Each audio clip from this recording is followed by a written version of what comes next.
एक ही फॉरम आया था और इसलिए सर्वसम्मति से श्री जगदीश विश्वकर्मा जी को पार्टी का प्रदेश अध्यक्ष ये निर्वाचित घोषित किया जाता है।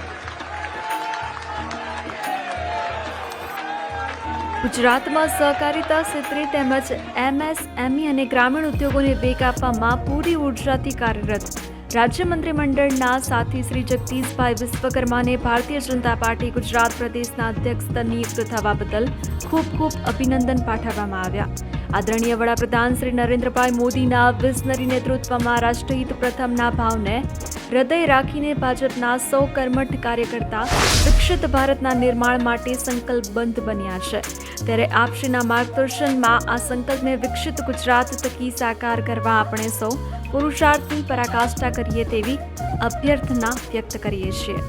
પ્રદેશ પ્રમુખ તરીકે આપશ્રીના નેતૃત્વમાં પ્રદેશ ભાજપના રાજ્ય અને રાષ્ટ્રની સેવા માટે અવિરત કાર્યરત રહેશે અને જનજનની હૃદયમાં ભાજપ પ્રત્યેનો સ્નેહ ભાવ વધુ મજબૂત બને તેવી શુભકામના કરીએ છીએ।